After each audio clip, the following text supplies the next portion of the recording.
পৃথিবীতে এখন প্রায় 228টা রাষ্ট্র স্বাধীন পরাধীন মিলে। আমার যা লেখাপড়া আমার এই আয়ত্তে বলছি, এখনো 7টা দেশ বাড়তেছে, 235টা দেশ হবে কয়েকদিন ইনশাআল্লাহ। 7 সিস্টার ভেঙে যাচ্ছে না? ওরা পাকিস্তান থেকে আমাদেরকে আলাদা করেছে, এই জন্য নাকি ওরা আমাদের পরম বন্ধু। তা আমরা আপনাদেরকে আরো 7টা দেশ বের করে দিচ্ছি, আমরা আপনাদের বড় বন্ধু। আপনারা এক ভাগ করে যদি বন্ধু হন, আমরা কয় ভাগ করছি? আরো বেশি হবে। কারণ উনি বলেছিলেন যে বাবরি মসজিদ যেভাবে টুকরা টুকরা করেছেন আল্লাহর এই ঘরকে, ভারত এত টুকরা করবে আল্লাহ ইনশাআল্লাহ। অত টুকরা হলেও অসুবিধা নেই। অনেকে মনে করে তাহলে রাষ্ট্র হয়ে যাবে এক জেলার মতো। হ্যাঁ, সিঙ্গাপুরে গেলাম, এই মাথা থেকে ওই মাথা মাত্র 43 কিলোমিটার।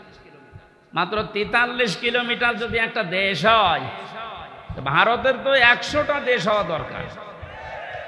হবে ইনশাআল্লাহ। তাহলে ভারতে আমার মনে হয় যেভাবে বাড়তেছে দেশ, 235টাও থাকবে না, 335টা হয়ে যাবে।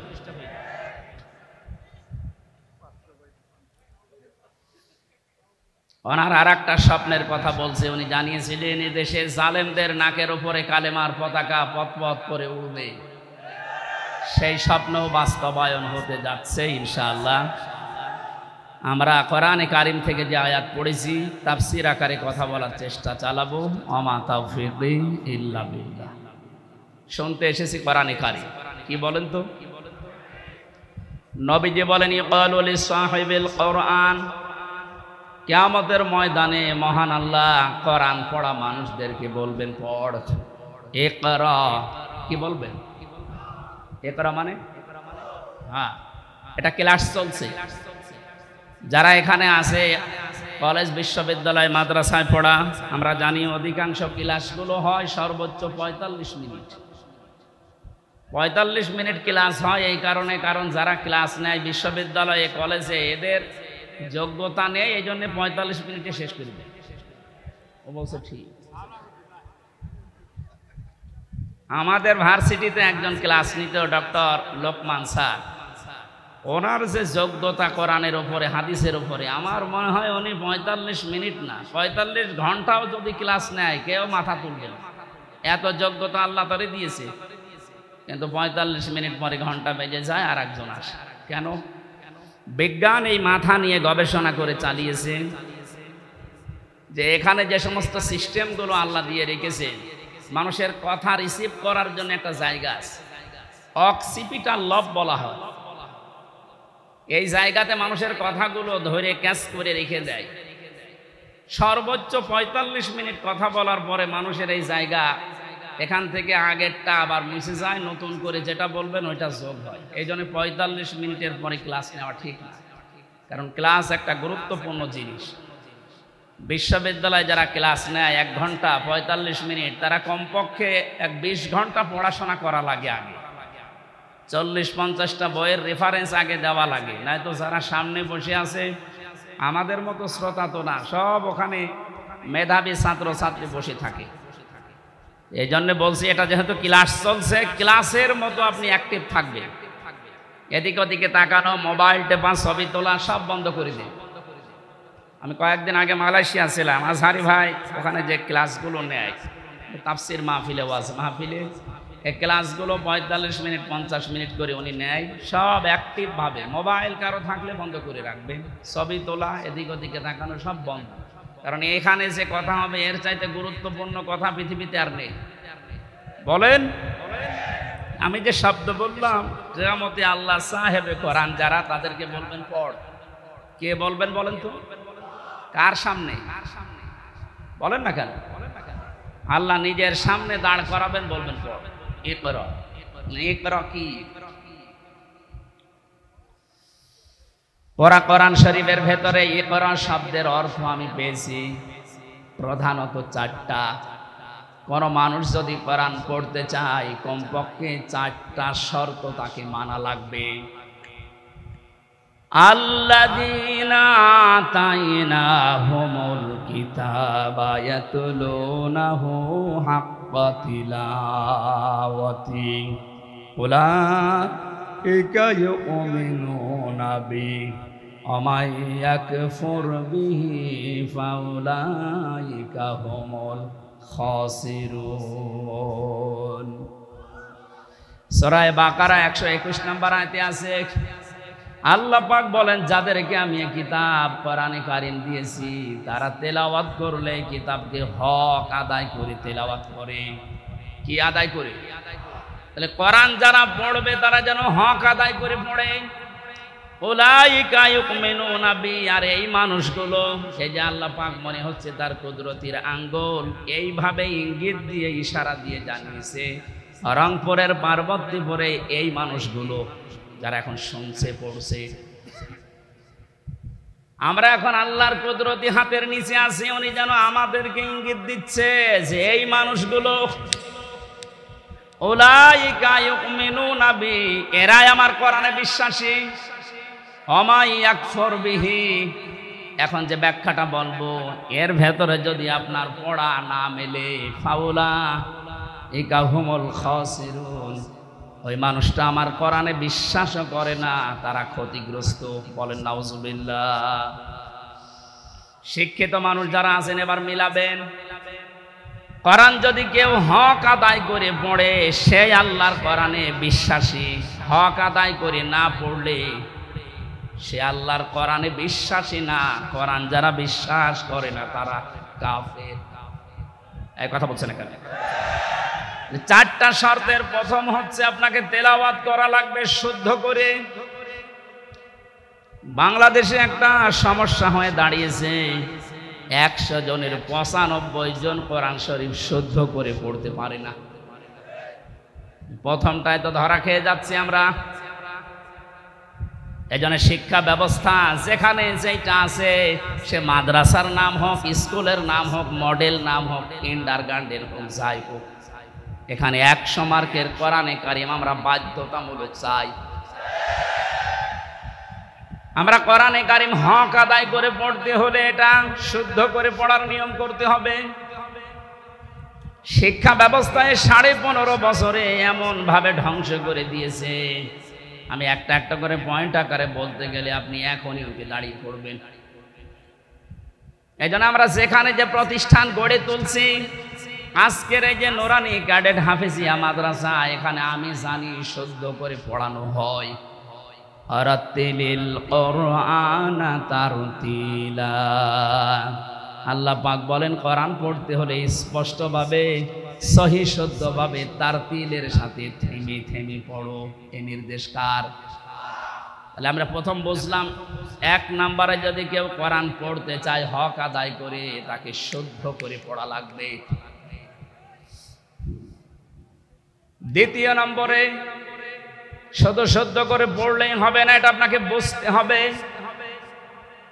ফেরাউন তার রাজত্বে নিজেকে খোদা দাবি করার জন্য যে পয়েন্টগুলো সামনে এনেছিল সেটার দ্বিতীয় পয়েন্ট ছিল এই আসমানি কিতাব জনগণকে বুঝতে দেওয়া যাবে না আমার মনে হয় হাজার হাজার বছর পর অনেকে হামানের মতো মন্ত্রীর পরামর্শে উপদেষ্টাদের পরামর্শে লেডি ফিরাউন দুনিয়ায় যারা এসেছিল তারাও আল্লাহর আসমানি কিতাব কোরআনে কারীমকে বোঝার পথ বন্ধ করে দিচ্ছিল মানে দিয়েছে কোরআন বোঝার মতো কোনো ইনস্টিটিউট দেশে খোলা হয় না কোরআন গবেষণা করার মতো কোনো প্রতিষ্ঠান দেশে বানানো হয় না লালনের জীবনী গবেষণা করার জন্য একাডেমি বানিয়েছে লালন গবেষণাগার বানানো হয় এদেশে লালন একাডেমি তৈরি করা হয় অথচ কোরআনের একটা শব্দ নিয়ে আপনি চিন্তা ভাবনা করে নতুন কোন তথ্য বের করবেন সেরকম কোন প্রতিষ্ঠান এদেশে নেই দুঃখজনক হলেও সত্য আমরা 96% মুসলমান কত ভাগ 96% 96% আমাদের দরকার নেই গত পরশুদিনের আন্তর্জাতিক একটা রিপোর্ট পেয়েছি এদেশে এখন 100 জনের 14 জন মানুষ যারা বিদায় নিয়েছে জালেম স্বৈরাচারী এদের পক্ষে এখনো পর্যন্ত সাফাই গাচ্ছে 100 জনের জবান খোলেন না কেন? 100 জনের 28 জন এখনো পর্যন্ত যে কোনো কায়দায় থালা হাতে নেওয়ার চেষ্টায় আছে। সে যেভাবে থালা দেন, থালা নিয়ে কি করবেন?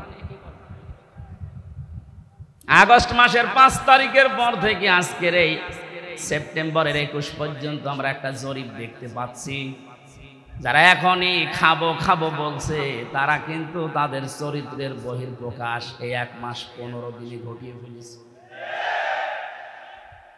আনন্দের সংবাদে জরিপের শেষে লেখা আছে এই দেশে 100 জনের 58 জন মানুষ এখন চাচ্ছে আল্লাহর আইন এ দেশে কায়েম হোক।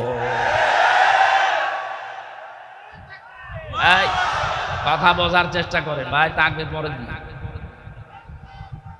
যে মানুষগুলো চাচ্ছে দেশে 100 ভাগের 58 জন মানুষ আল্লাহর জমিনে আল্লাহর দিন কায়েম হয়ে যাক, তাহলে যে যার অধিকার ফিরে পাবে। তাদের মুখ দিয়েই শোনেন, তারা বলছে ভাই ওনাদেরকে একটু সময় দেন না কেন? কেবল মাত্র 15 বছরের, একদিন 2 দিন না, 15.5 বছরে সব উলট পালট করে রেখে গেছে। যারা দায়িত্ব নিয়েছে তাদের প্রতিদিনের বক্তব্য এটা যে হাত দেব কোথায়, যেখানে হাত দেয় সেখানে দুর্নীতি। একটা দেশ কত বড় দুর্নীতিগ্রস্ত হলে কেন্দ্রীয় মসজিদের ইমাম পর্যন্ত পালিয়ে যায়। এ চোরাই আবার কালকে এসেছিল, পিটানি খেয়ে বিদায় নিয়েছে। মসজিদের ইমাম পালিয়ে গেছে, ও যদি আবার ফিরে আসলে এইরকম অবস্থা হয়, তুমি চট করে ঢুকে পড়বা, তোমার কিছুই হবে না। আসো, কথা বলেন না কেন? কিচ্ছু লাগবে না ভাই, যে খায় তাদেরকে দিয়ে দেন। এই কথা বলবেন না, যে যেখানে আছেন ওখানে বসেন। এক লোক বিবাহ করার পরে বাসর রাতে স্ত্রী রেখে একটু বাইরে গেছে। দাদি শাশুড়ি এসে বলছে কি গো, আমার পুতি চাই। বউ বলছে দাদি শাশুড়ি আপনি দোয়া করেন, আপনাকে সংবাদ আমি দেব। কিছুক্ষণ পরে শাশুড়ি এসে বলছে কি গো বৌমা, আমার নাতি চাই। বলছে মা আপনি দোয়া করেন। কিছুক্ষণ পরে ননদ আর দেবর এসে বলছে ভাবি তুমি যাই করো আমাদের কিন্তু ভাতিজা চাই। ভাবি বলছে তোমরা দোয়া করো, আমার সময় দাও। স্বামী এবার এসে বলছে বউ তুমি কি করবা আমি জানি না, আমার বেবি চাই। বউ আবার মুখ তুলে বলছে তোমরা কি সব পাগলের বংশ? বিয়ে করে এখন কেবল বাসর ঘরে, কিছুই হয়নি। এরপরে 10 মাস 10 দিন তো সময় দেবেন। আপনি আগেই বেবি চান, আগেই কেউ নাতি চাই, কেউ পতি চাই, কেউ ভাতিজা চাই। আমি কি ডাউনলোড করে নিয়ে আসবো? আমার সময় দেবেন না। 15.5 বছর কি করেছে আপনি জানেন? একটা চেয়ারও দুর্নীতির বাইরে নেই। যেইটারে মনে করতাম না এটা আল্লাহওয়ালা মানুষ দরবেশ, ওইটা আরো বড় খারাপ। দাড়ি কেটে নম হয়ে গেছে। সর্বোচ্চ দুর্নীতি এই লোকটার 36,000 কোটি টাকা। আপনি কল্পনায় আনতে পারবেন না। রংপুর বিভাগের মানুষ তো এমনি গরিব, এদেরকে একটা নাম মানুষ দিয়েছে কেন জানি না, সে যে নামই হোক, কিন্তু আপনারা সহজ সরল, মানে সহজ সরল এত। আজকে গাড়ি নিয়ে আসার সময় হরেন দিচ্ছি, তাকিয়ে দেখ একটু সরে যাবে তো, মানে এত সহজ সরল হলে পারা যায়। গার উপরে যে গাড়ি উঠে পড়বে না, আগে দেখে নিচ্ছে হুজুরের গাড়ি বলে একটু সাইড দিলে, আমার মনে হয় অন্যের গাড়ি হলে আগে দেখে দাঁড়িয়ে থাকতো যে নেন আমার গায়ে ধাক্কা মারে। একদিকে আপনারা গরিব আর একদিকে সহজ সরল। নবীজি জানিয়েছেন ধনীদের চাইতে গরিব মানুষ 500 বছর আগে জান্নাতে যাবে। এই হিসাবে বলা যায় যে চাচা জান্নাতেই আছে নাকি?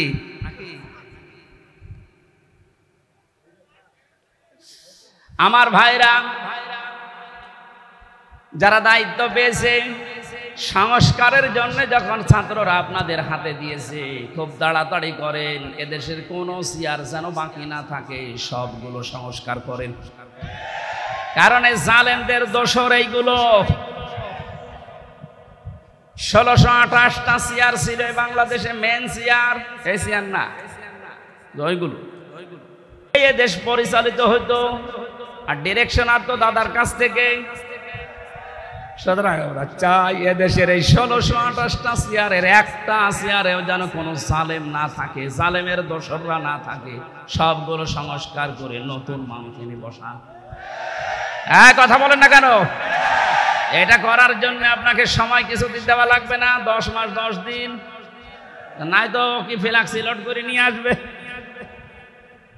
এখনই খালি বারবার যে দেন থালা, থালা দেন, থালা নিয়ে করবেন কি? এ অবস্থায় যদি আবার ছেড়ে দেয় তাহলে এই 15 বছরের মতো দিনের ভোট রাতি হয়ে যাবে। এজন্য সংস্কার যখন চলছে, আমরা আহ্বান জানাই যারা দায়িত্বে আছেন, আপনারা একটা সম্মানজনক সময় নিয়ে তাড়াতাড়ি সংস্কার করেন। একটা জালেমের দোসরকেও আমরা আর দেখতে চাই না। আল্লামা মামুনুল হক কয়েকদিন আগে ঘোষণা দিয়েছেন, এই দেশে যেই মানুষগুলো জুলুম করেছে 1628টা, এর বাকি যারা জেলায়, উপজেলায়, থানায়, ইউনিয়নে যারা জালেম বলে চিহ্নিত, এদের ছবি মোড়ে মোড়ে টাঙিয়ে দেন, যেন জালেমরা কিয়ামতের আগে দেশে আসতে না পারে। এই দাবি আপনারা করেন না? কিয়ামতের আগে দেশে আর জালেমরা আসতে পারবে না, সব ছবি টাঙিয়ে দেন। আসুক, চট করে ঢুকবে, আমরাও চট করে ধরবো, চট করে আর একেবারে আয়না ঘরে লাগিয়ে দেবো। আমি 10 দিন ছিলাম মাত্র, এই আমার জীবন অতিষ্ঠ হয়ে গিয়েছিল। আর ব্যারিস্টার আরমান 8 বছর। আপনি ভাবতে পারেন কত বড় কঠিন জায়গা এটা। মুফতি ফখরুল ইসলাম আমার সাথে ছিল জেলখানায়। উনি বলছিল, আমারে যখন এই আয়না ঘরে নিয়ে যায়, মাটির নিচে এই পায়ের ভেতর দিয়ে হাত উপর দিয়ে দিয়ে সামনে যে রডের বেড়া দেওয়া আছে, এই রডের সাথে দিয়ে হাত তালা লাগিয়ে, আপনি যেহেতু কায়দ হবে না, সেই কায়দা না। আমারে বলতো, হামজা ভাই, আমার মাঝে মাঝে মনে হতো আল্লাহ হয় মরণ দাও, না একটু শোয়ার ব্যবস্থা করে দাও। এই যে শুয়ে থাকা, এটা যে কত বড় নিয়ামত আল্লাহ, আমি ওই কতদিনে টের পেয়েছি। হাত যদি শুধু বেঁধে রাখতো তাও তো ঘুমানো যায়। হাতে পায়ের ভেতর দেয়, সামনের দিকে রডের বেড়া, ওর সাথে লাগিয়ে তালা লাগিয়ে দেয়। 1.5 মিনিট সময় দেয় টয়লেট করার জন্য। আর খাবার যা দেয় মনে হয় কেউ মাখিয়ে রেখেছে, ওইটাই এনে দেয়। খালে খান, না খেলে মরে যায়। মানে মরে গেলে তো আর অসুবিধা নেই, কেউ তো জানে না যে ও আছে কি, এমনি মানুষ মরে যায়। আমার নাই ভেতরে কোরআন শরীফ ছিল, প্রতিনিয়ত আমি কোরআন শরীফ পড়তাম আর বিভিন্ন দৃশ্য ভুলে থাকতাম। কিন্তু যারা হাফেজ না, কোরআন শরীফ নেই, তাদের কি অবস্থায় 8টা বছর কেটেছে বলুন তো। আমার 3 বছরই যেতে চাই না, আমার ডায়াবেটিস হয়ে গেছে, অথচ আমার শরীর চলে না। এই শরীরে ডায়াবেটিস হলে মেনে নেওয়া যায়? কি কষ্ট দিয়েছিল ওই মানুষগুলোকে। আমার মনে হচ্ছে এই দেশের 18 কোটি মানুষ যদি এই জালেমকে মাফ করে দেয়, ব্যারিস্টার আরমানের বউ জীবনও মাফ করছে। আপনারা করে দেন আপনাদের বউমা, আমাদের বউ, আমার বউ তো মাফ করবে না, কারণ 3 বছর আপনি তার থেকে কি অবস্থায় রাখলেন। আমারে জেলে দিলে কোনো সমস্যা না, জেলে দিলে 7 দিন পর পর দেখা করা যায়, কথা বলা যায় মোবাইলে। আর আমার একেবারে বিচ্ছিন্ন, সরকারি মোবাইল তো কল্পনাই করা যায় না। দায়িত্বে যেগুলো দিত সবগুলো হিন্দু, সুভাষ দাস, সুব্রত বালা, দেবদাস, দেবদুলাল, এই নাম শুনলেই মনে হচ্ছে যে এ কিছু না কিছু করবে। এসে 24 ঘন্টা পায়ের কাছে, হাতের কাছে বসে থাকে। আমি তো কারোর সাথে কথা বলবো না। সবচাইতে বেশি ঝামেলায় লেগেছিল আমারে আর মাওলানা মামুনুল হক। আপনি কেন করলেন এইটা? এমনিতে জেলে দিতেন, আটকিয়ে রাখতেন, রাখেন। এই কয়েকদিন আগে আমার মামলা সব খারিজ হয়ে গেছে। মানে আগস্টের 5 তারিখের পরে যেই মামলা তুলেছে সব খারিজ করে দিয়েছে বিচারপতি। বলছে কি দেখে মামলার বিচার করবো, এর ভেতরে কোনো মাল নেই, যা। আমি বলতে গেলাম যে বিচারপতি, এই 3 বছর তো আপনার কাছেই ছিল, তখন তো বলেননি যে কোনো মাল নেই, এখন বলছেন কোনো মাল নেই, কি দেখে বিচার করবে? উনি এইটাই বলতো যে হুজুর আমার হাত বাঁধা আছে। কি ছিল? এখন আমার হাত খোলা আছে, এখন আর তো কেউ বাধা দেওয়ার মতো নেই। এখন সত্যটা আমি সত্য বলে জানিয়ে দিলাম যে আপনি নির্দোষ, কোনো দোষ আপনার আমি পাইনি। আমার মনে হয় এদেশে 1628টা চেয়ার যে আছে, শুধু একটা চেয়ারের হাত খোলা ছিল, আর বাকি 1627টা চেয়ারের হাত বাঁধা ছিল।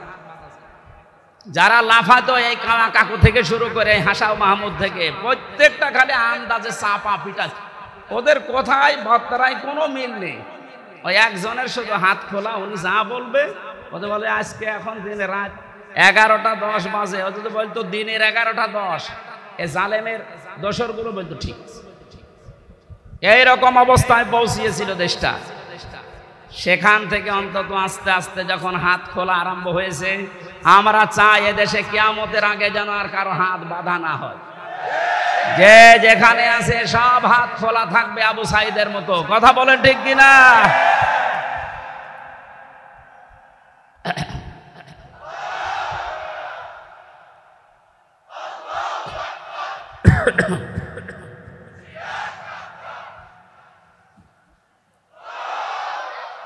দরুদ পড়ছি, সালাম পাঠাচ্ছি আমাদের নবী মুহাম্মদুর রাসূলুল্লাহ সাল্লাল্লাহু আলাইহি ওয়াসাল্লামের প্রতি। তার প্রথম শব্দ ছিল কিয়ামতের দিন আল্লাহ মানুষকে বলবেন পড়।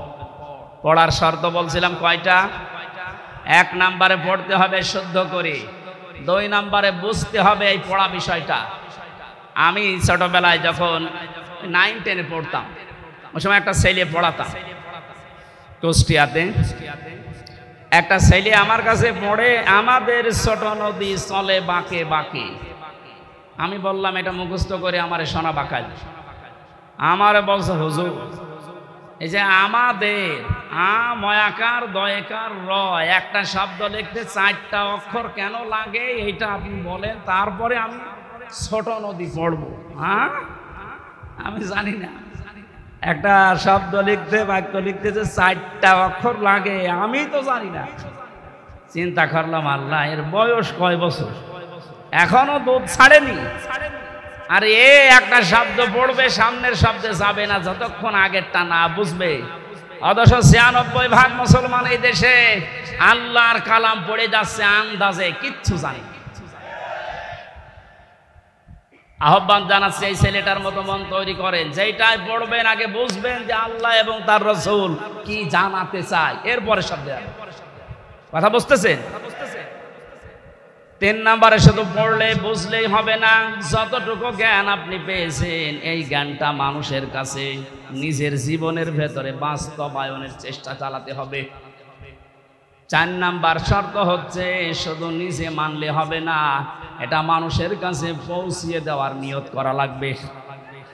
এই হাদিসের ব্যাখ্যায় আরেকটা হাদিস পেয়েছি, এদিকে তাকান। আন আবি হুরায়রা রাদিয়াল্লাহু তাআলা আনহু قال قال النبي সাল্লাল্লাহু আলাইহি ওয়াসাল্লাম, নবীজি বলেন বাল্লিগু আন্নি ওয়ালাউ আয়া, তোমরা যদি একটা বাক্য জেনে থাকো ওটা মানুষের কাছে পৌঁছিয়ে দাও। বাল্লিগ দেননি নবীজি, বাল্লিগু বহু বচন। আলেম যারা আছেন তাদেরকে বলছি, কোরআনে কারিমে আল্লাহ বাল্লিগু দেয়নি, দিয়েছেন বাল্লিগ। ইয়া আইয়ুহার রাসূল বাল্লিগ মা উনসিলা ইলাইকা মির রাব্বিক, হে রাসূল আপনি তাবলীগ করেন, প্রচার করেন, ছড়িয়ে দেন, ছিটিয়ে দেন, জানিয়ে দেন, মানুষের ভেতরে প্রচার করেন যেটা আপনার রব আপনাকে দিয়েছে, তার নাম কোরআন শরীফ। তার নাম কি? আরো জোরে বলেন। কিন্তু এই কোরআন প্রচার করতে গিয়ে আপনার মনের ভেতরে যেন 2টা জিনিস কখনো না আসে। কিতাবুন উনসিলা ইলাইকা ফালা ইয়াকুম ফি সাদরিকা হারাজুম মিনহু লিতুনদিরা বিহি ওয়া যিকরা লিল মুমিনিন। বলেন আল্লাহু আকবার। আল্লাহ পাক বলেন এই যে কিতাবে কোরআন আপনাকে দিলাম, এটা যখন মানুষের মাঝে প্রচার করবেন তখন আপনি যেন কোনো ভয় পাবেন না, কোনো দ্বিধা দ্বন্দ্ব সংশয় সন্দেহ এগুলো আপনার মনের ভেতরে কাজ না করে। হারাজনের ব্যাখ্যায় মুফাসসিরিন ইকরাম লিখেছেন দুইটা বিষয়। এক নম্বরে কোরআন প্রচার করতে গিয়ে কখনো এই ভয় পাবেন না যে মানুষ হয়তো না বুঝে অনেকেই মন খারাপ করতে পারে। এরকম মানুষ দেশে নেই? আছে। আল্লাহ যেটা জানাতে চাই আমিও ওইটা বলতে চাই। তো অনেক মানুষ আছে কোরআনের এই বক্তব্য না বোঝার কারণে আন্দাজে মন খারাপ করে থাকে ও মনে করে আমারে বলতেছে। দ্বিতীয় নম্বরে কোরআনে কারিমে আল্লাহ যেগুলো দিয়েছেন ইবাদত হিসাবে আবাহমান কাল থেকে অনেকে এমন এমন ইবাদত আবিষ্কার করে করে যাচ্ছে যেগুলো আসলে কোরআনে নেই, ইসলামে নেই। হে নবী, আপনি যখন কোরআনের তাফসীর করবেন তখন ওইগুলো তো টিকবে না। ওই মানুষগুলো তখন আপনার প্রতি মন খারাপ করবে, খারাপ ধারণা করবে। আজকে বাংলাদেশে যেমন মাজারওয়ালারা করছে, মাজারের কোন অস্তিত্ব কোরআন হাদিসে আছে? হ্যাঁ আছে। আপনি মাজারকে সংরক্ষণ করে রাখেন, কোনো ইহানত যেন না হয়, অপমান না হয়, গরু ছাগল যেন নষ্ট না করে। তাই বলে সেখানে সেজদা দেওয়া লাগবে, গাঁজা খাওয়া লাগবে, নারী পুরুষ জেনা করা লাগবে? আমরা তো এই মাজারের বিরুদ্ধে, যেখানে গাঁজা খাওয়া হয়, যেখানে নারী পুরুষের অভাব মেলামেশা হয়। এক কথা বলেন না কেন? এরকম মাজার দেশে নেই। আপনি আমার সাথে চলেন, আমি দেখাবো চট্টগ্রামে অধিকাংশ গুলোতে গাঁজার ফ্যাক্টরি আর নারী পুরুষের অবাধ জেনা। যেগুলো আবাসিক হোস্টেল গুলোতে হয়ে থাকে ওইগুলো মাজারে হচ্ছে প্রকাশ্যে। তা হক্কানি আলেমরা কোনোদিন এটা দেখার পরে জানার পরে সহ্য করতে পারে? এতদিন পর্যন্ত জালেমরা ওদেরকে পাত্তা দিত, জালেমরা ব্যবসা করে খেত, এই কারণে কিছু বলতো না। জালেম যেহেতু নেই এখন, আলেমরা এই জন্য এত বেশি সতর্ক করছে যে মাজারের অস্তিত্ব যেন না থাকে, গুড়িয়ে দেন। কারণ আলেমরা দেখে এসেছে যে হাজী সাহেব প্রধান অতিথি, সভাপতি, সভাসী হযরতে ওসমানের কবর আমি দেখেছি, খালি একটা পাথর দেওয়া আছে, বোঝা যাচ্ছে না। আর বাংলাদেশে গরু ছাগল মরে গেলেও কবর 3 তলা হয়। হযরত ওসমানের মতো দামি মানুষ আপনার বাবা, যার কবর পাকা করা লাগবে। ওসমান রাদিয়াল্লাহু তাআলা আনহুর কবর যদি মাত্র একটা পাথর দেওয়া থাকে তাও বোঝা যাচ্ছে না আপনার বাবা কি হয়ে পড়েছে। না, এমন সময় কারেন্ট চলে গেল।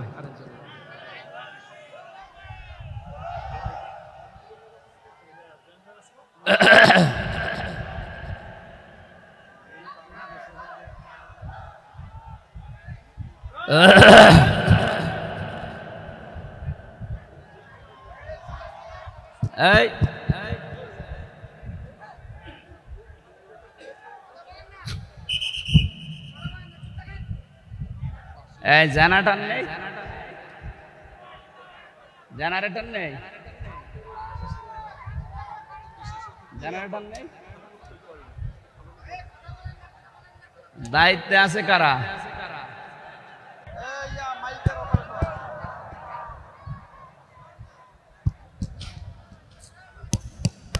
বসেন বসেন। কি করেন কি?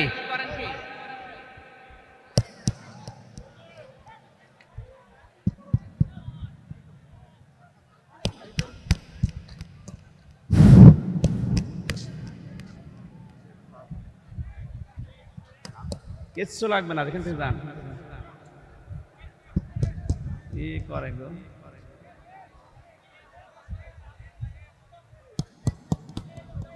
কে কার মাইক নিয়েছেন?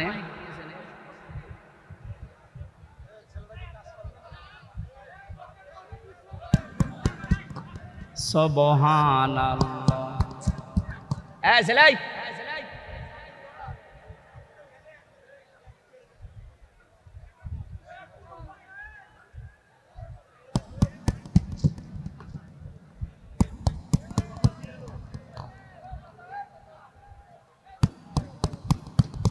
এমনিতে মাইকের পাওয়ার নেই, এ মাইক কেন নিয়েছেন?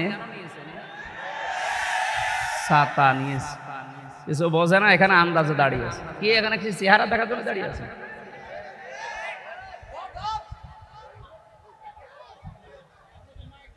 জেনারেটর পেশার নেই, জেনারেটর কয়েকটা নিতে পারবি?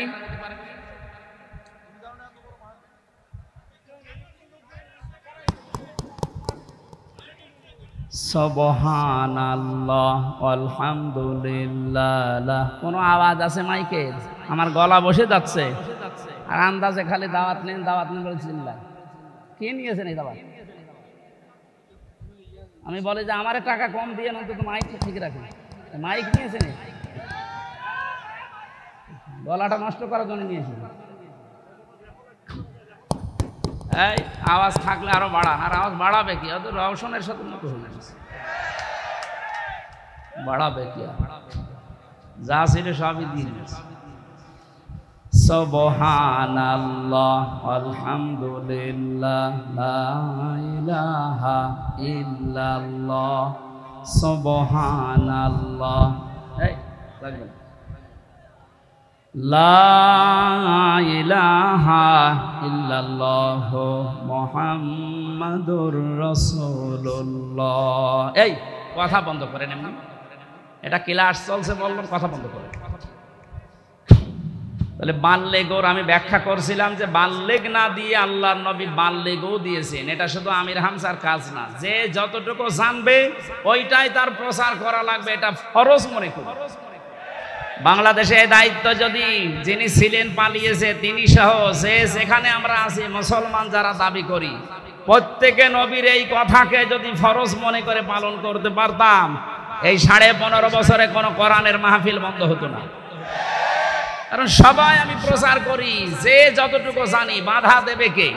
বাধা দেবে তারও তো প্রচার করা ফরজ। কথা বলে না কেন? আমরা এই হাদিস না বোঝার কারণে আজ বহু বাধার সম্মুখীন হয়েছিলাম। এখন এটা যেহেতু মানুষ জানছে যে আমি যদি জানি কুল হুয়াল্লাহু আহাদ, এইটাও প্রচার করা নামাজের মতো ফরজ।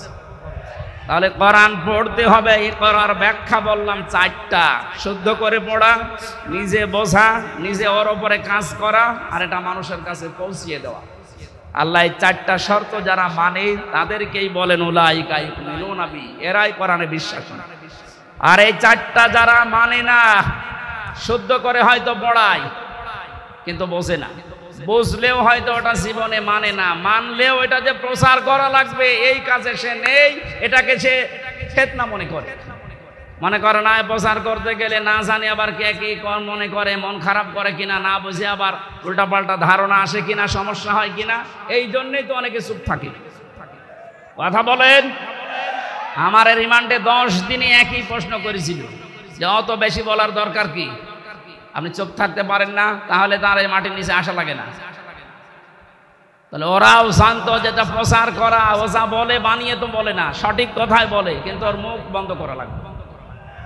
যেন এমন এমন কড়া কড়া কাজ করেছিল আমার সাথে, আমার 11 ঘন্টা টাঙিয়েছি, কালো কাপড় দিয়ে চোখ বেঁধে, সামনে না পেছনে হাত বেঁধে, ডান্ডা বেড়ি লাগিয়ে মাথায় দড়ি দিয়ে টাঙিয়েছি। 1-2 ঘন্টা 5 ঘন্টা 11 ঘন্টা আমার নামাজ পড়তেও দেয়। 4 ওয়াক্ত নামাজ আমি আন্দাজে পড়ছি, কারণ সব বাধা। 1.5 মিনিট 2 মিনিট সময় দিতে খালি প্রসাব করে আসি, মাটির নিচে তো কিছু বোঝা যায় না।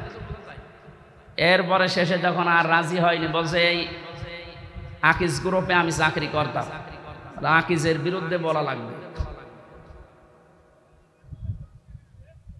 সর্বশেষ বলেছিল জামাতে ইসলামী বাংলাদেশ এবং ছাত্র শিবিরের বিরুদ্ধে যে কথাগুলো লিখে দিলাম, ওরা জঙ্গি সংগঠন, এগুলো বলা লাগবে। যদি না বলেন আপনার বউ তুলে নিয়ে আনবো। বলেন কোথায় ওদের চরিত্র পৌঁছিয়েছিল? যেগুলো অফিসার ছিল আমার মনে হয় সবগুলো বাইরের দেশ থেকে ট্রেনিং দেওয়া। এদের চরিত্র এত খারাপ, আল্লাহর ভুল ধরতো মাঝে মাঝে। আরে ভাই, তুই আমার মামলার বিষয়ে জিজ্ঞাসা কর যে এই বিষয়ে আপনি কিছু জানেন কিনা। না, ও আল্লাহর ভুল ধর। অথচ মুসলমান, নাম জাহিদুল ইসলাম, নাম আতিকুল ইসলাম, শেখ ইমরান, ডিসি মান্না, আসাদুজ্জামান, মনিরুল ইসলাম, কি সুন্দর সুন্দর নাম। আসাদুজ্জামান মানে কি? জামানার বাঘ। মনিরুল ইসলাম স্ট্যাটাস দিয়েছে কালকে, এই শয়তানরা যদি দেশের মানুষ ধরতে পারে, জঙ্গির নাটক সাজিয়ে বিনা কারণে হাজার হাজার মানুষের জীবন নষ্ট হচ্ছে। জঙ্গি কিসের জঙ্গি? হ্যাঁ, ওরা নিজেরাই জঙ্গি। এই দোষটাকে অন্যের ঘাড়ে চাপিয়ে কি করে দেশের ইসলামপন্থী যারা আছে তাদেরকে কাবু করা লাগবে, ঘায়েল করা লাগবে। আর বাইরের দেশকে এই ইস্যুটা কাজে লাগিয়ে কিভাবে অবৈধ ক্ষমতায় থাকা যায়, তাছাড়া কিচ্ছু না। 3 বছরে তো আমি কোনো জঙ্গি পাইনি। কয়েকজন আছে জেলখানায় একটু উগ্র, জঙ্গি না। জঙ্গি কোথায় পাচ্ছেন? দেশে কিছু উগ্র মানুষ আছে, এই মানুষগুলোকে জঙ্গি বলে বাইরের দেশকে দেখায় যে দেশে আছে। আমরা যদি না থাকি এ দেশ জাহান্নাম হয়ে যাবে। তোমরা থেকে কি করেছো? খালি টাকা পাচার করেছো। টাকাগুলো সব ফেরত নিয়ে আসা হবে। এ দাবি আপনি করেন না? কারো টাকা বাইরে না থাকবে, সব টাকা ফেরত নিয়ে আসা হবে। যারা টাকা আনতে পারবে না তাদের বউ ছেলে মেয়ে সব রাষ্ট্রের কাজে লাগানো হবে। আর ওদের 14 বংশ এ দেশে অবৈধ ঘোষণা করা হবে যদি টাকা বাইরে থেকে না নিয়ে আসতে পারে। টাকা আপনার বাবার টাকা নাকি? রংপুরের খেটে খাওয়া মানুষের এই ঘাম ঝরানো পয়সা আপনি 36,000 কোটি টাকা পাচার করলেন। আপনি মানুষ, আপনাকে তো 100 বার টুকরা করলেও এ দেশের মানুষের ঝাল মিটবে না। কালকে বাংলাদেশের সর্বোচ্চ জায়গায় যারা আছে তাদের ভেতরে একজন, আমি নাম নিলাম না, উনি ঘোষণা দিয়েছেন আল্লামা সাঈদীকে যেভাবে ফাঁসি দেওয়া হয়েছিল বিনা দোষে বিনা কারণে, ফাঁসির রায় দিতে তো পারেনি, শেষে যাবজ্জীবন দিয়েছে, আমৃত্যু দিয়েছে। কিন্তু যারা দিয়েছে ওদের বিরুদ্ধে একটাও মিথ্যা কথা বলা লাগবে না, শুধু সত্য কথা দিয়েও যদি বিচার করা যায় তাহলে 1000 বার ওকে ফাঁসি দেওয়া যাবে। 1000 বার। কি করেছেন আপনি নিজে নিজে ভাবে। অনেকে বলছে যে কিছুই করেনি, পদ্মা সেতু বানালো। কিসের পদ্মা সেতু বানিয়েছে? যা মেরে খেয়েছে। এই যে মসজিদের নাম বলে 560টা মসজিদ, আপনি জানেন সঠিক ইতিহাস? সৌদি আরব টাকা দিয়েছে, সেই টাকা দিয়ে মসজিদ বানিয়ে নিজের বাবার স্বপ্ন বলে চালাচ্ছে। যত স্বপ্ন সব তোমার বাবা দেখেছে, আর আমরা কি ঘুমাই? আমাদের স্বপ্ন নেই? কোরআনের পাখির যে স্বপ্ন ছিল ওই স্বপ্ন এখন বাস্তবে রূপ আসতেছে ইনশাআল্লাহ। যখন 100 জনের 58 জন চাচ্ছে, আর কিছুদিন যেতে দেন এই দেশের 100 জনের 100 জন মানুষই চাইবে আল্লাহর কোরআন দিয়ে দেশ চলুক। কারণ 53 বছর তো আমরা দেখলাম, একটু শোনেন, 53 বছরে বাবা চালিয়েছে, স্বামী চালিয়েছে, চাচা চালিয়েছে, ভাবি চালিয়েছে, বোনও চালিয়েছে, বাবু চালায়নি। আমরা দেখলাম কি হয়। এখন শুধু বাকি আছে আল্লাহর এই কোরআন দিয়ে দেশ চললে কেমন দেখা যায়, এটা আমরা দেখতে চাই। এই কথা বলেন না কেন? এটা দেখতে চাই না? এটা দেখবেন। এটা যদি কায়েম হয় তখন বুঝবেন যে কেমন সুন্দরভাবে দেশ চলছে। কেউ না খেয়ে থাকবেন ইনশাল্লাহ। আমরা যতটুকু আশা পাচ্ছি, দেখতে পাচ্ছি ভরসার জায়গা। এদেশের মানুষ যদি আর কয়েক % বেড়ে যায়, আর বাড়বে আমি ইচ্ছা করে আশা করছি, কারণ কয়েকদিন আগে 10 জন মুসলমান হয়ে গেল দিনাজপুর, এর আগে 2 জন চুয়াডাঙ্গা, এর আগে একজন গাইবান্ধা, এর আগে একজন এই চট্টগ্রামের কি লালদিঘি। হতেই আছে অমুসলিমরা, আর মুসলমানরা তো একেবারে ছোট জালেম আর মাঝারি জালেম ফিরে আসতেছে। কারণ বড়গুলো তো সব তালিকা করা, ও আসবে না। আমার কুষ্টিয়ার যে 2 জন ছিল তালিকা, কোথায় যে পালিয়েছে, ওর বাড়ির ইট পর্যন্ত মানুষ খুলে নিয়েছে, পায়খানার প্যানও খুলে নিয়ে যা। আমার মাঝে মাঝে মনে হয় আবু জেহেলের বাড়ি যদি পায়খানা হতে পারে, কারণ ও ওখানে বসে বসে সলা পরামর্শ করত নবীর বিরুদ্ধে, ইসলামের বিরুদ্ধে। কথা বলেন না কেন? এই জন্য আল্লাহ ওই জায়গাটাকে অভিশপ্ত করে দিয়েছে। ওই জায়গাটাও এখন ইন্টারন্যাশনাল পায়খানা। আমি হজে যখন উপর দিয়ে ঘুরছিলাম, আমার পেটে ব্যথা করছে। হঠাৎ ওই জায়গায় গেলাম, যে দাঁড়িয়ে আছে, এক পুলিশকে বলছি, হে ভাই, আমার তো পেটে ব্যথা করছে, এতক্ষণ তো ভালোই ছিলাম। আমারে বলছে, ইয়া হাজি হজ্জা, তাই না বিলাদ। হাজি দেশ কোথায়? যেহেতু মেন বাংলাদেশ, আমি বাংলাদেশ থেকে এসেছি। আমারও বলছে, আপনি জানেন না এটা কোন জায়গা? না তো। আবু জেহেলের বাড়ি। আপনি এখনো পায়খানা না করে দাঁড়িয়ে আছেন, তাড়াতাড়ি কাজ করে দেখে আমার পেটের ব্যথা ভালো হয়ে গেছে। তার মানে আল্লাহ আমাকে বোঝাতে চাইছে যে হামজা, এত লক্ষ টাকা খরচ করে আসলে আর ওই শয়তানের মুখে পায়খানা না করে চলে যাবা, তাড়াতাড়ি কর। কাবার পাশে ওর বাড়ি, এত দামি জায়গা, শুধু ইসলামের বিরুদ্ধে অবস্থান নিয়ে জালেমের থাকার জায়গা যদি আল্লাহ গজবের জায়গা বানিয়ে দেয়, এ বাংলাদেশেও যে সমস্ত জায়গায় বসে বসে আলেমদের বিরুদ্ধে ইসলামের বিরুদ্ধে ষড়যন্ত্র করত, ওই জায়গাগুলো জাতীয় পায়খানা বানানো। আমার কে বললাম বুঝে বলছেন তো ঠিক নাকি আন্দাজে? আবু জেহেলের বাড়ির সাথে এ বাড়ির যাদের মিল আছে, সে যে নম্বরই হোক, এই নম্বরগুলো আমরা পায়খানা বানাতে চাই। সারা বিশ্বের মানুষ দেশ দেখতে আসবে আর জানবে যে এই জায়গায় গেলে পেটে ব্যথা হবে। কথা বলে না কেন? কারণ এই গজবের জায়গাগুলো যেখানে ইসলামের বিরুদ্ধে ষড়যন্ত্র হয়তো বসে বসে দুর্বিসন্ধি করতো, কি করে আলেমদের ফাঁসি দেওয়া যায়, কি করে আলেমদের আটক করে রাখা যায়।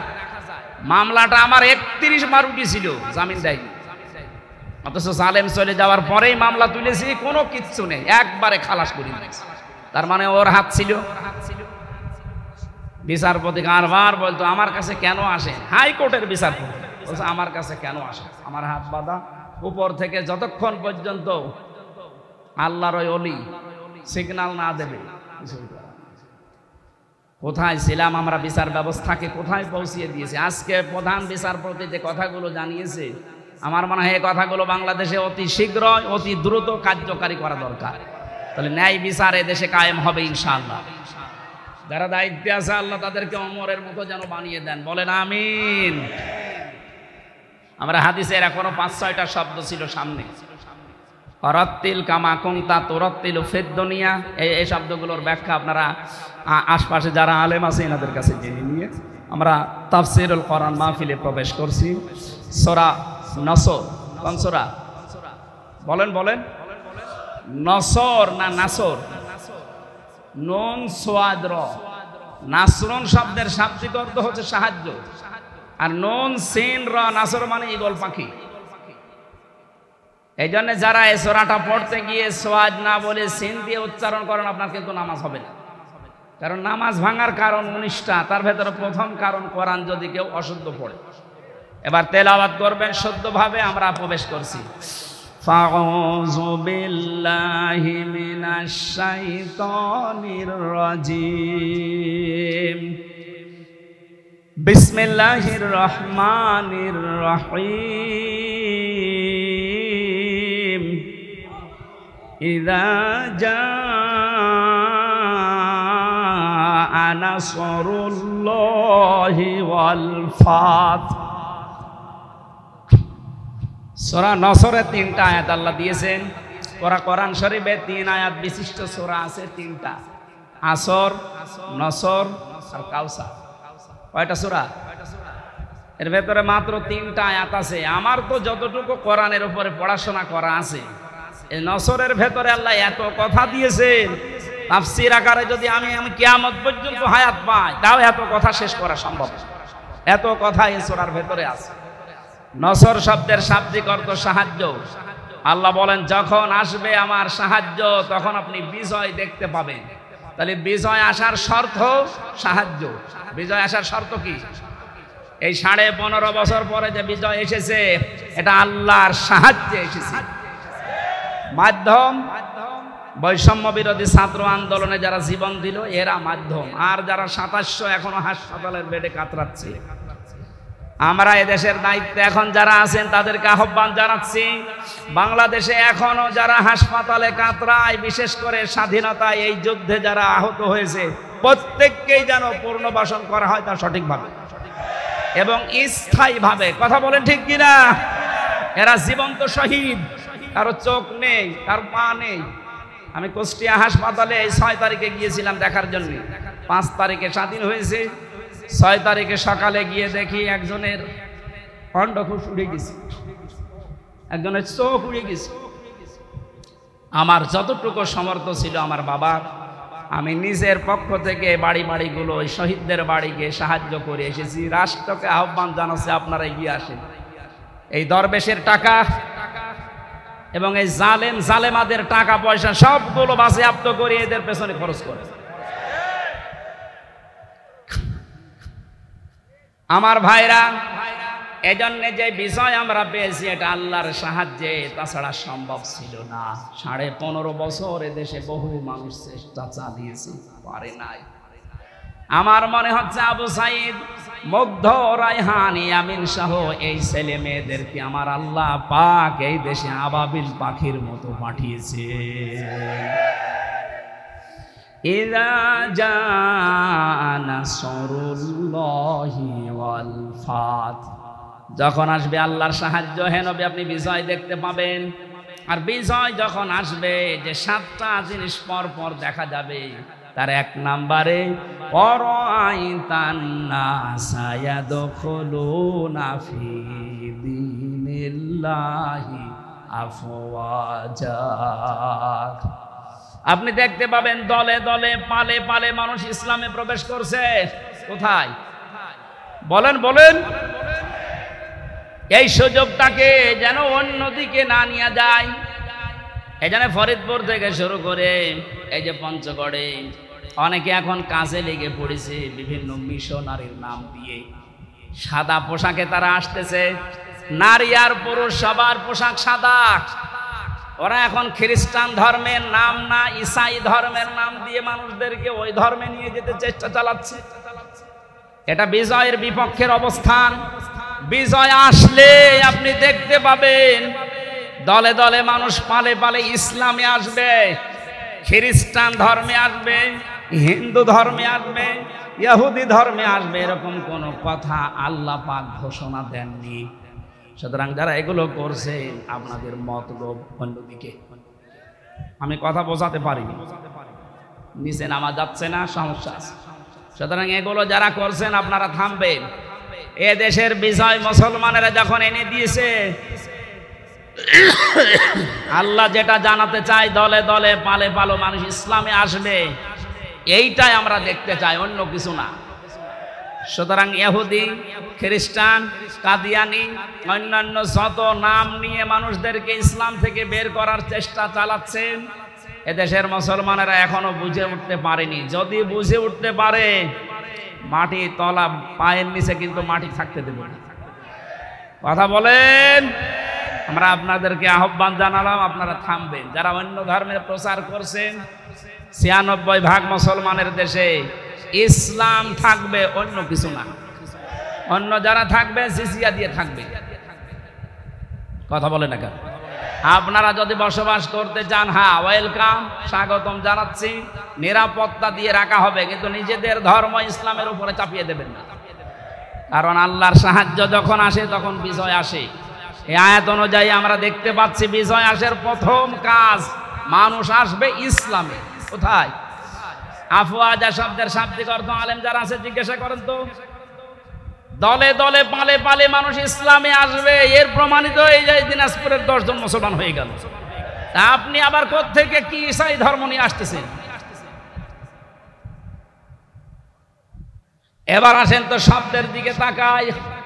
আল্লাহ পাক বলেন, হে নবী আপনি দেখতে পাবেন মানুষগুলো দলে দলে পালে পালে প্রবেশ করছে ফি দীনিল্লাহ, আল্লাহর দিনে।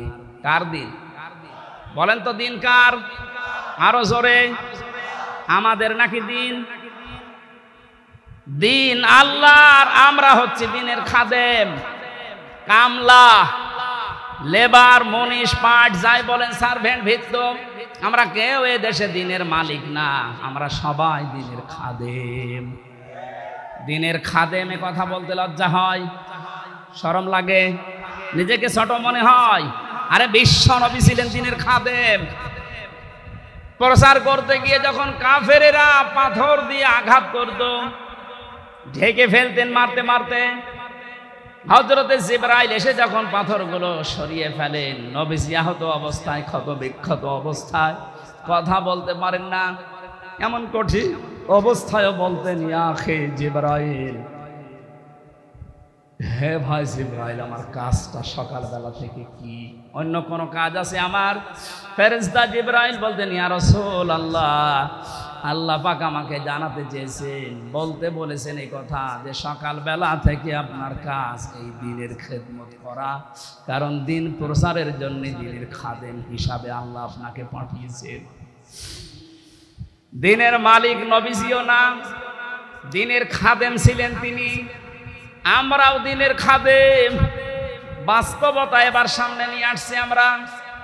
আজ 53 বছরে দ্বীনের খেদমত করছে এদেশের অনেক মুসলমানেরা, চেষ্টা চালাচ্ছে দ্বীনের খেদমতের যে সমস্ত পর্যায়গুলো আছে, মানুষকে দ্বীনের দিকে নিয়ে আসা, ডাকা, দ্বীনকে আল্লাহর জমিনে কায়েম করা, যে যেভাবে পারছি আমরা চেষ্টা করছি।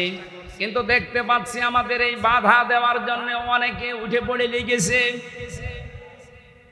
আজকের মাহফিলের সভাপতি বাবুল সাহেব, উনি যদি বলে আমাদের 10 জনকে যে আপনাদের আমরা কামলা নিলাম, আপনি এই 2 বিঘা জমি ধান লাগিয়ে দেন, আমরা 10 জন মিলে ধান লাগাচ্ছি, বিকাল 5টা পর্যন্ত আমাদের ডিউটি, উনি বিকাল 5টা এসে আমাদের বেতন দিয়ে দেবেন।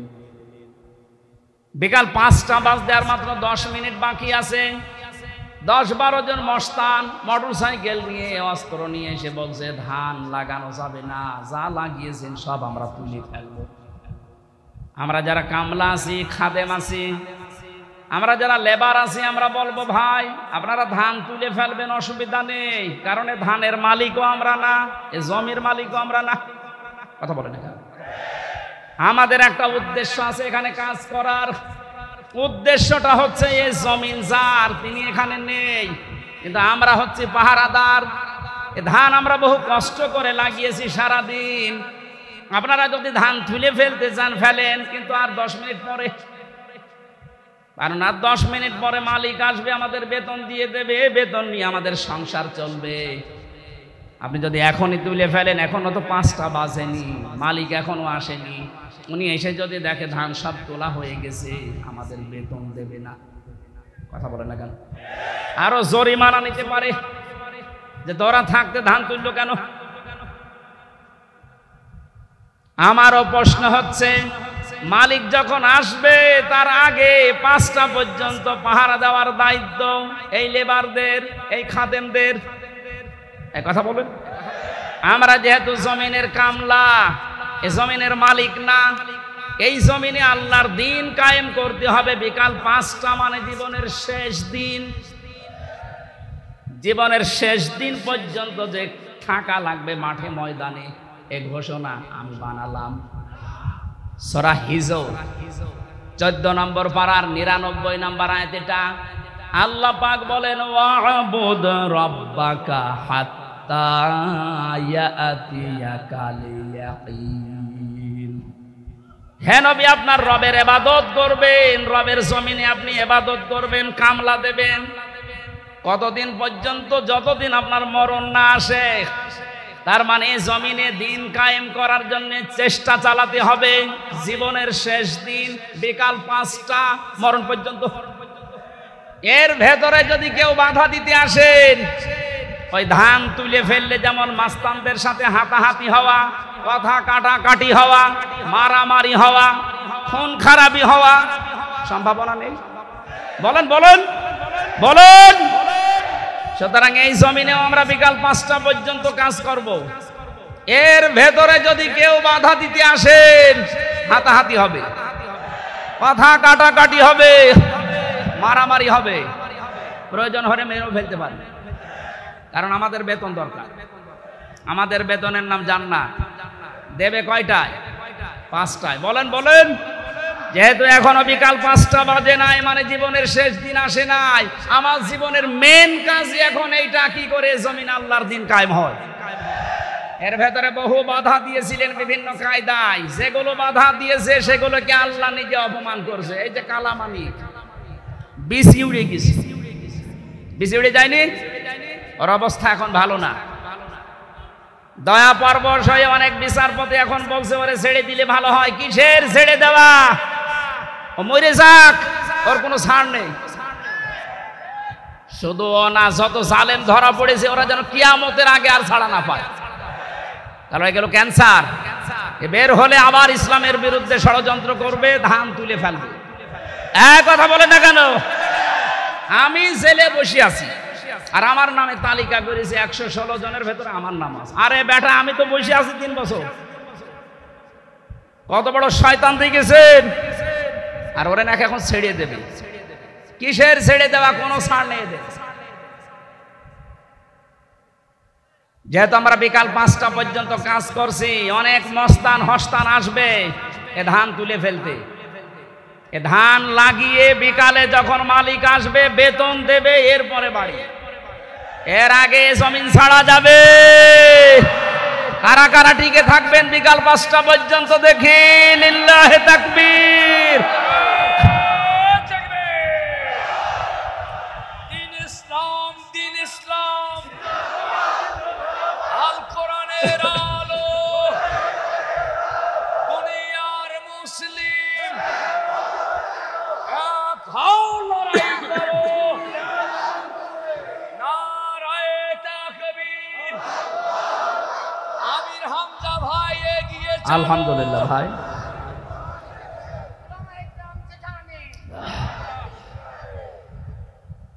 হ্যাঁ, আমাদের একজন উপদেষ্টা গতকালকে জানিয়েছেন এদেশকে সংস্কারের জন্য ওলামা ইকরামের ভূমিকা রাখতে হবে এবং রাখার সুযোগ দিতে হবে। সুতরাং ওনার কথায় আমি সাপোর্ট দিচ্ছি। এদেশে আলেমরা যেন ভালো ভালো জায়গায় যায়। ধর্ম উপদেষ্টা উনি ঘোষণা দিয়েছে এদেশের আলেম এবং মাদ্রাসায় যারা পড়ে শুধুমাত্র মাদ্রাসা আর মসজিদ নিয়ে থাকলে হবে না, স্বপ্ন দেখতে হবে কিভাবে রাষ্ট্র চালানো যায়। কোনো মহিলার দরকার নেই।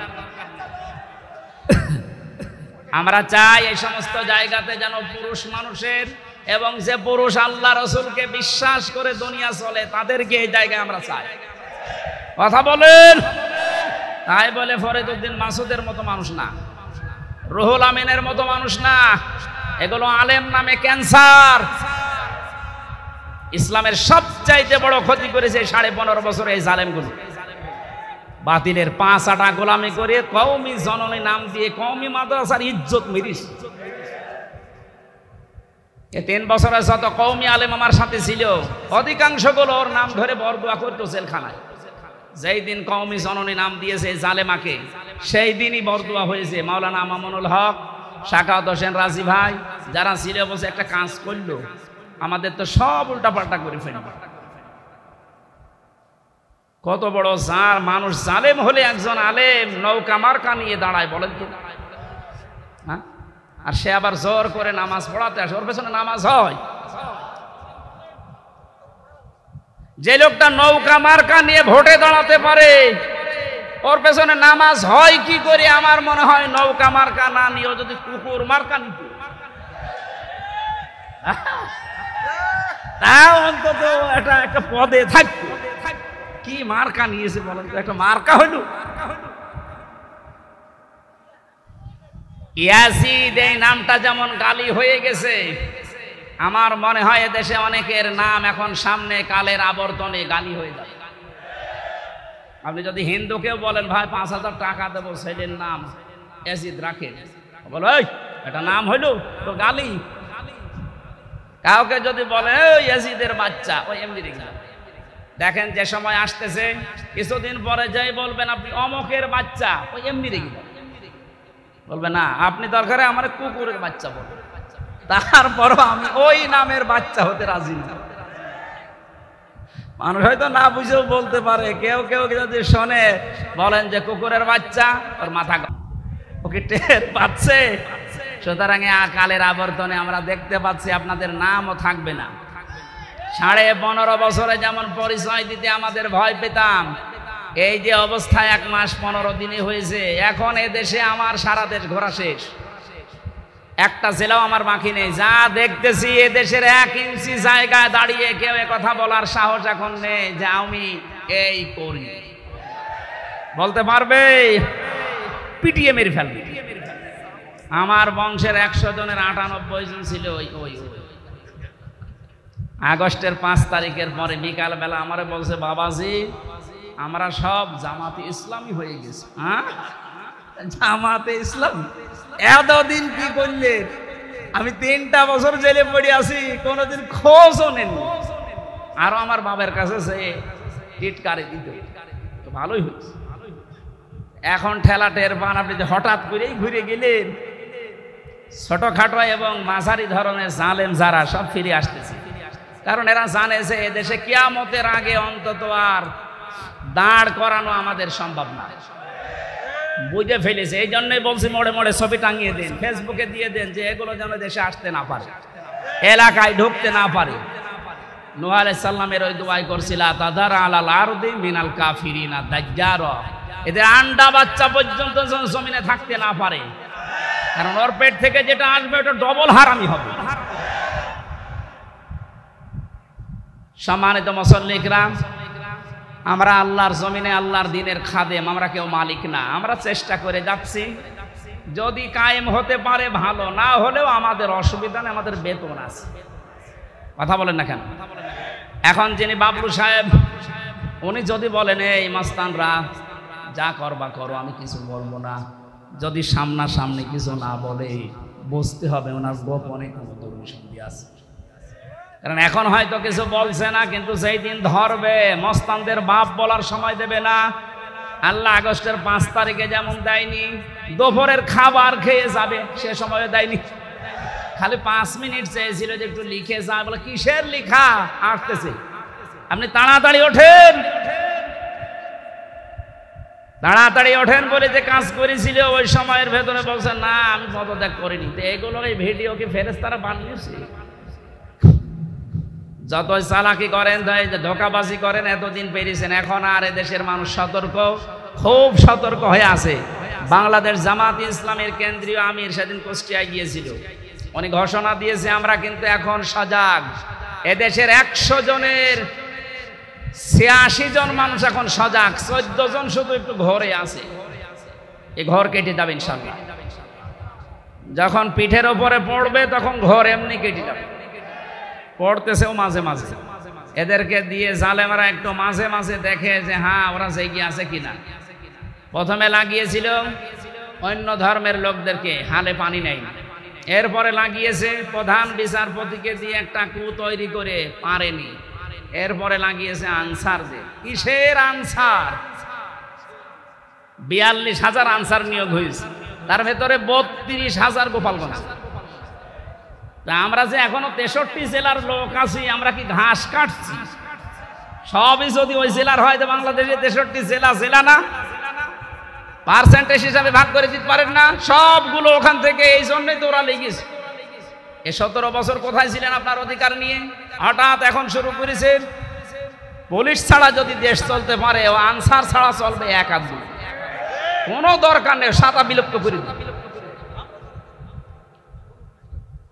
এই জন্য আমাদের উদ্দেশ্য হচ্ছে দিন কায়েম করা এদেশে, যেহেতু দিন আল্লাহর, আর আমরা সব কামলা, আমরা সব কামলা, খাদেম, লেবার, মনিশ, জন, পার্ট, সার্ভেন্ট, ভিত্ত যাই বলেন, আমরা চেষ্টা চালাচ্ছি আমাদের বেতনের জন্য।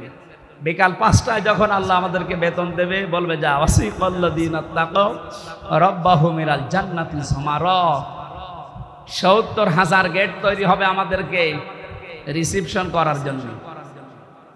আজ এই দেশের নেতা যারা আসে বিভিন্ন জেলাতে, মন্ত্রী, এমপি, তাদের জন্য 8টা, 10টা, 15টা গেট হয়। আল্লাহ আল্লাহ আমরা এমন খাদেম আল্লাহর দিনের 70,000 গেট আল্লাহ বানাবে। আল্লাহ যেন এই ভাগ্য আমাদের কপালে লেখেন, বলেন আমিন। সুতরাং বিজয় আসলে যে সমস্ত কাজ সামনে আসবে তার একটা আরম্ভ হয়ে গেছে। দিন যত যাচ্ছে এদেশে দিন কায়েম হোক, এটা অনেকেই চাচ্ছে। 58 ভাগ যখন হয়ে গেছে, এটা মিথ্যা নয়। ফাসাব্বিহ বিহামদি রাব্বিকা ওয়াস্তাগফির, আমাদের কাজ এখন আল্লাহর কাছে ইস্তেগফার করা, নত হওয়া, বিনয়ী হওয়া, তার কাছে তওবা করে ফিরে আসা। ইন্নাহু কানা তাওয়াবা, অবশ্যই তিনি তওবা কবুলকারী।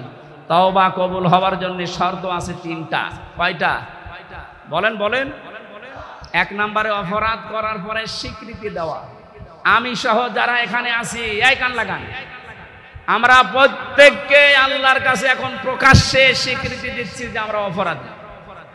বলেন বলেন, আমরা অপরাধী না, আমরা গোপনে না, প্রকাশ্যে বলছি আল্লাহ আমরা অপরাধী।